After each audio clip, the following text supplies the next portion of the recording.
할렐루야, 오늘도 좋은 날입니다. 오늘부터는 골로새서 말씀을 나누게 됩니다. 오늘은 골로새서 서론입니다. 골로새서는 사도 바울이 로마의 감옥에 갇혀 있을 때 기록한 서신으로 에베소서와 빌립보서 그리고 빌레몬서와 함께 옥중 서신이라고 불립니다. 먼저 본 서신의 수신자인 골로새 교회의 배경 및 상황에 대해서 살펴보도록 하겠습니다. 골로새는 지역적으로 오늘날의 터키에 해당합니다.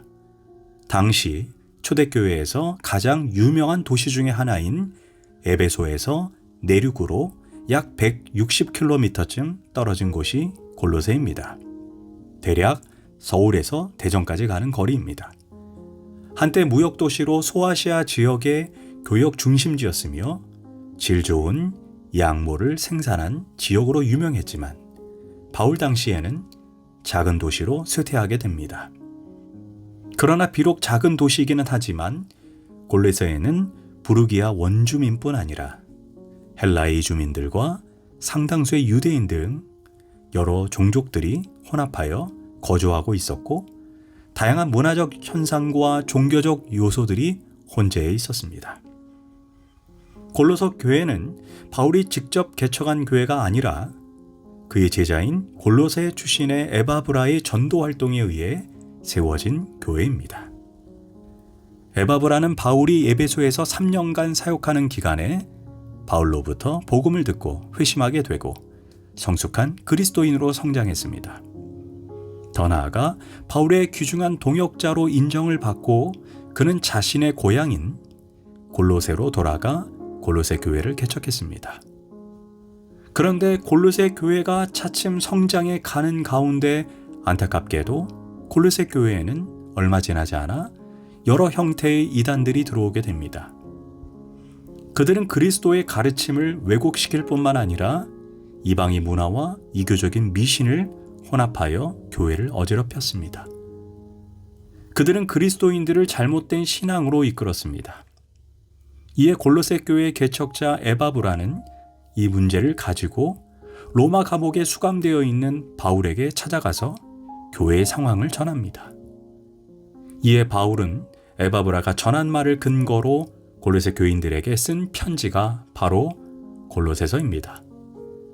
바울은 이 서신에서 예수 그리스도의 신성과 능력을 강조하고 동시에 허탄하고 거짓된 이단의 정체를 파헤침으로써 성도들이 미혹에 빠지지 않도록 경계합니다. 그렇다면 골로새 교회에 침투한 이단의 정체는 무엇일까요? 크게 세 가지입니다.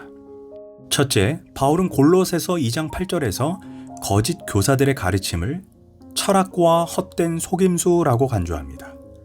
골로새 지역은 다양한 인종이 혼합된 도시이기에 그 중에 헬라로부터 온 이주민들이 교회로 유입되면서 생긴 문제입니다. 바울은 철학을 인간적인 생각과 판단에서 시작된 세상의 초등 학문에 불과하다고 폄하합니다. 그 당시 철학사조는 아리스토텔레스의 영향을 받은 철학적 사조로 만물의 근원을 네 가지 요소로 보았습니다. 그는 모든 물질을 물, 불, 공기, 흙의 네 가지 원소에다 특유한 성질인 건조함, 습한, 따뜻함, 차가움의 조합으로 세상이 형성된다고 주장했습니다. 문제는 철학의 영향으로 창조의 근원인 예수님을 부인하게 되는 상황까지 나아가게 된 것입니다. 둘째, 바울은 골로새서 2장 16절에서 먹고 마시는 것과 절기나 초하루나 안식일, 할례 준수 등 유대주의적 율법주의의 이단을 경계하라고 했습니다. 이들은 예수 그리스도의 구속 사역의 완전성을 부인하게 했습니다. 예수 그리스도를 믿는 것만으로는 안 된다는 것입니다. 이들은 절기를 지켜야 하고 할례와 안식일, 율법에 준수해야 온전한 구원이 이루어진다고 강조했습니다. 즉 이들은 십자가로 구원을 받지만 그것만으로는 부족하다는 것입니다. 그래서 보충물이 필요하다고 했습니다. 그것이 율법입니다. 이는 그리스도의 십자가를 헛되게 하는 원수 중에 원수였던 것입니다. 세 번째, 바울은 골로새서 2장 18절과 20절에서 지혜의 강조, 천사 숭배, 금욕주의, 육체의 괴롭힘 등 영지주의 이단을 경계했습니다. 이들은 오직 영적인 것만 신령하고 육체적인 것을 천하게 여겼습니다. 영주주의는 두 가지 모양으로 나타났습니다. 육체를 완전히 죽여야 한다고 채찍질하고 몸을 괴롭히는 금욕주의 형태로 나가든지, 또는 반대로 육체는 중요하지 않기에 어떤 죄를 지어도 영에게는 영향을 주지 못한다 해서 쾌락주의, 타락주의, 방탕주의로 나갔습니다. 문제는 예수님이 이 땅에 육신을 입고 오신 것을 영주주의는 부인했습니다. 이들은 예수님의 육체는 실체가 아니라 단지 육체적으로 보였을 뿐이라고 믿었습니다. 결국 예수님의 성육신을 불완전한 것으로 이들은 보게 했습니다. 이처럼 골로새의 이단은 헬라적 요소와 유대적 요소, 영지주의적 요소가 결합된 종교적 혼합주의라고 할 수 있습니다. 이와 같은 골로새 이단의 주장은 결국 예수 그리스도의 신분을 격화시키고 그의 구속사역의 완전성을 부인하게 하는 것입니다.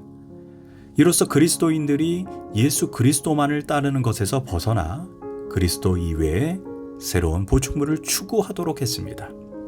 이에 바울은 골로새서를 통해 예수 그리스도의 존재와 사역의 탁월함을 제시하여 거짓 교사들의 가르침을 일체히 무너뜨립니다. 그래서 골로새서는 예수 그리스도에 대해 매우 중점적으로 다루는 서신입니다.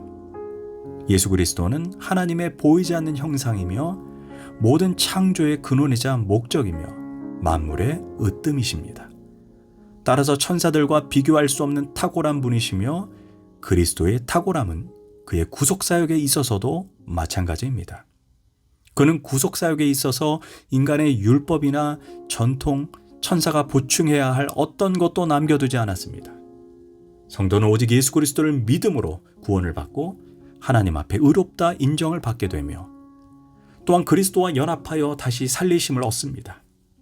성도는 영적 충만을 위해 또는 구속의 완성을 위해 다른 무언가가 필요하지 않습니다.